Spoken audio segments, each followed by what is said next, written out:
ଏଇଟା କ'ଣ ପାଇଁ କରନ୍ତି? ଏଇଟା ପୁଷ ରବିବାର, ପୁଷ ମାସରେ ସୂର୍ଯ୍ୟଙ୍କର ପୂଜା ରବିବାର କରାଯାଏ ହେଲା। ତାପରେ ରୋଷେଇ କରିବି ଏଇଟା କଲେଟ ଚାକିରି ଟାଇମ୍ ହେଇଗଲାଣି, ଠାକୁରଙ୍କୁ ଡାକିଲି ଯାଉ ଟିକେ ଦେଖା ଦେଲେ। ହଁ ଦେଲେ। ଆମ ସୂର୍ଯ୍ୟଙ୍କର ଆଖି ପାଟି ହେଇଛି।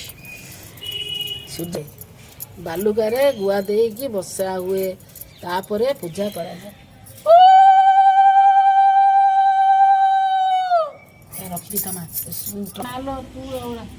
ଗଣେଶ ସ୍ଥାପନ କରାହବ, ଆଗେ ଗଣେଶକୁ ପୂଜା ହବ, ତାପରେ ସୂର୍ଯ୍ୟଙ୍କୁ ପୂଜା ହବ। ଦେଖ ଆମର କଳସ ବସିଲା, ତାକୁ ଟିକେ ଡେକୋରେସନ ହବ ଏବେ। ଚନ୍ଦନ ସିନ୍ଦୁର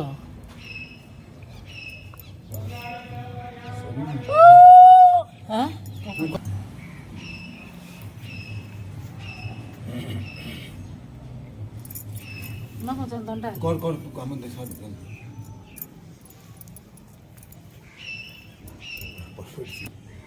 ଏବେ ତାଙ୍କୁ ସିନ୍ଦୁର ଲାଗୁଛି। ଚନ୍ଦନ ସିନ୍ଦୁର ଦିଆହେଲା।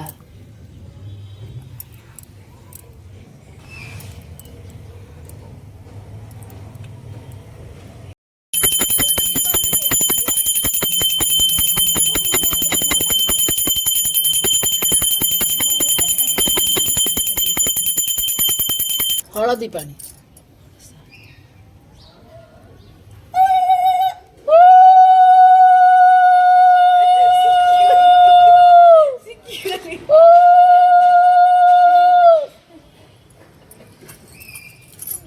ତାପରେ ଏଇଟା ଗୁଡ଼ ପାଣି, ହାତ ଧୁଆ ପାଣି। ହଳଦୀ ପାଣିରେ ହାତ ଧୁଆଯାଏ, ଗୁଡ଼ ପାଣିରେ ଗୁଡ଼ ପାଣିରେ ଏବେ ଭୋଗ ହବ। କୋଉଠି ଧାନ ବାଜି ହେଇଥିଲା।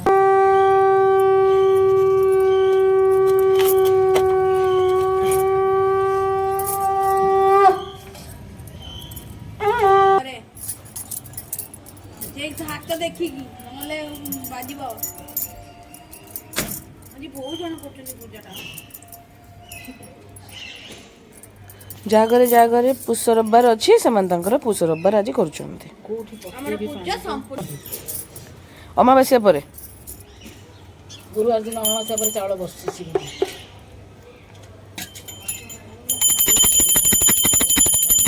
ତାଙ୍କର ଭୋଗ ଲଗା ହଉଛି।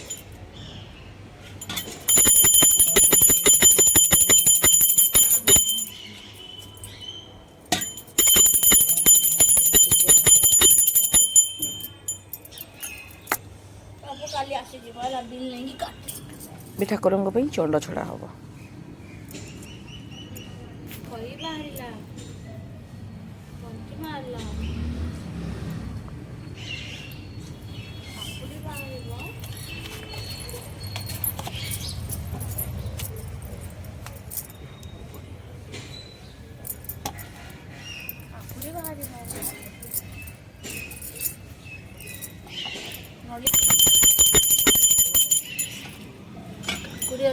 ଏଇଟା ଆମର ଥିଲା ସୂର୍ଯ୍ୟ ପୂଜା ପୁଷ ରବିବାର।